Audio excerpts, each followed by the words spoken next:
आप देख रहे हैं आवाम के हक के लिए इंसाफ की आवाज़।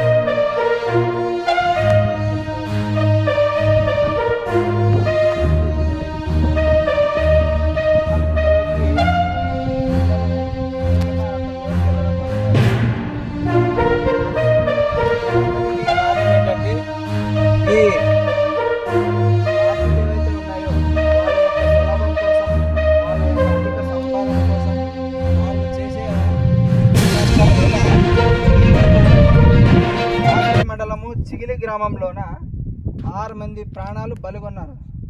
దీని మీద ఇప్పుడున్నటువంటి కూటమి ప్రభుత్వము ఏదైతే టీడీపీ, బీజేపీ, జనసేన పార్టీ కలిసి ప్రభుత్వాన్ని ఏర్పాటు చేసుకున్నాయో వారు ఇప్పుడు తప్పకుండా ఇక్కడ జరిగినటువంటి ఈ సంఘటన పైన ఎవరైతే ఈ గుంతలు తీయడానికి కారకులైనారో వారిపైన సుమోటోగా కేసు ఫైల్ చేసి తప్పకుండా వారి మీద చర్యలు తీసుకోవాలని, అదేవిధంగా ఈ 6 పిల్లల యొక్క తల్లిదండ్రులకి ప్రభుత్వము భరోసా ఇవ్వాలి, తప్పకుండా వాళ్ళకి ఎక్స్గ్రేషియా అనేది ఇవ్వాలనేసి మేము బహుజన్ సమాజ్ పార్టీగా డిమాండ్ చేస్తున్నాము.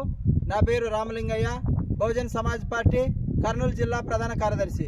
జై భీమ్, జై భారత్. అందరికీ జై భీమ్. మేము ఈరోజు ఈ ప్రభుత్వాలని ప్రశ్నిస్తున్నది ఏమిటంటే, అక్రమ తవ్వకాల వల్ల, వనరులను ధ్వంసం చేయడం వల్ల ఈ ప్రభుత్వాలు ఎన్ని వచ్చినా కూడా ఈ వనరుల ధ్వంసం వల్ల, అక్రమ తవ్వకాల వల్ల, ఆ గుంతులు ఎక్కడ పడితే అక్కడ ఉండడం వల్లనే స్కూల్కి వెళ్ళాల్సిన పిల్లలు ఈరోజు నీళ్ళల్లో మునిగి ప్రాణాలు కోల్పోయినారు. వీళ్ళపైన ఎవరైతే ఆ గుంతులు తవ్వి అట్లానే వదిలేసిపోయినారో వాళ్ళపైన సుమోటో కేసు నమోదు చేసి తప్పకుండా ప్రభుత్వము ఈ 6 పిల్లలకి న్యాయం చేయాలనేసి నేను బహుజన్ సమాజ్ పార్టీగా డిమాండ్ చేస్తున్నాను. నా పేరు రామలింగయ్య, జిల్లా ప్రధాన కార్యదర్శి. జై భీమ్, జై భారత్.